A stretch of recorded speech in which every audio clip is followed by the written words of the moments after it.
देखी एगो मेहरारू अपना पति से देवघर जाए के निहोरा करती है और कैसे कहतिया भानु भैया कि सावन में घर अइबा कि ना अइबा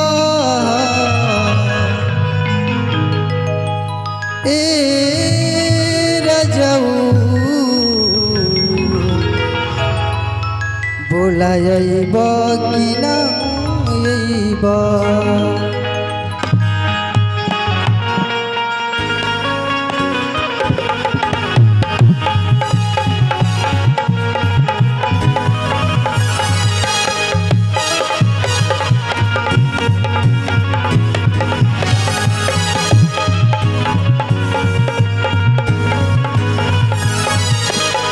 असो के सावन में घर अइबा कि ना अइबा।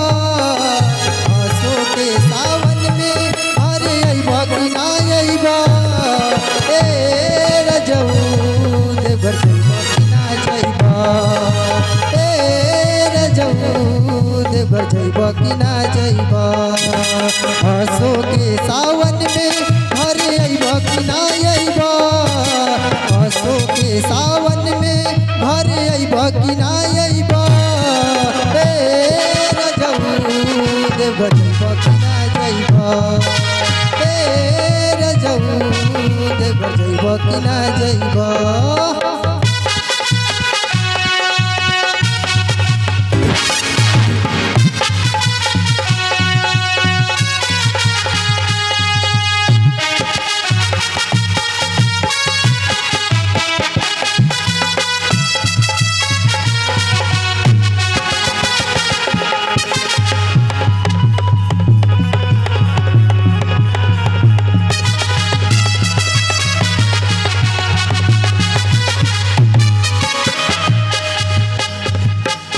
और मेरू और करती परुओ न अइल तू तो रह गइल बहरा।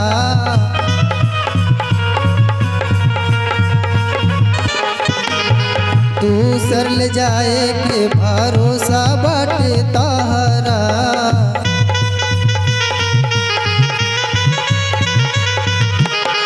परुओ न अइल तू तो रह गइल बहरा। तू सर ले जाए के भरोसा बाटे तहरा। आमा भखनी भरा तू पुरइबा कि ना अइबा। आमा भखनी भरा तू पुरइबा कि ना अइबा। कि आमा भखनी भरा तू पुरइबा कि ना अइबा। कि आमा भखनी भरा तू पुरइबा कि ना अइबा। आमा भखनी भरा तू पुरइबा कि ना अइबा। ए सैया जी देवघर जइबा कि ना जइबा। ए रजऊ देवघर जइबा कि ना जइबा।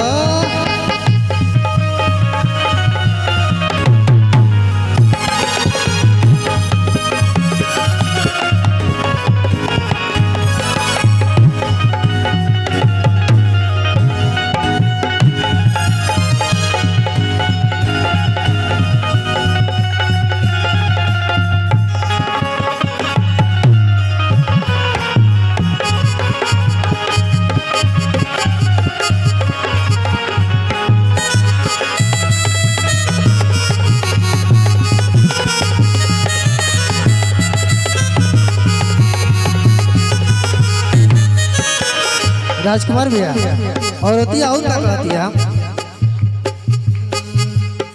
कि नले बानी गमछा और गेरुआ रंग के साड़िया हो।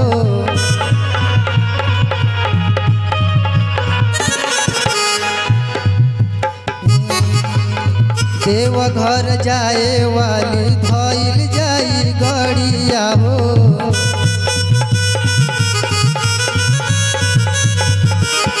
किनले बानी गमछा और गेरुआ रंग के साड़िया हो।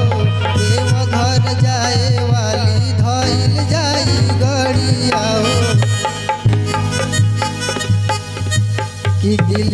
आस पुरैबा कि हमरा के छछनैबा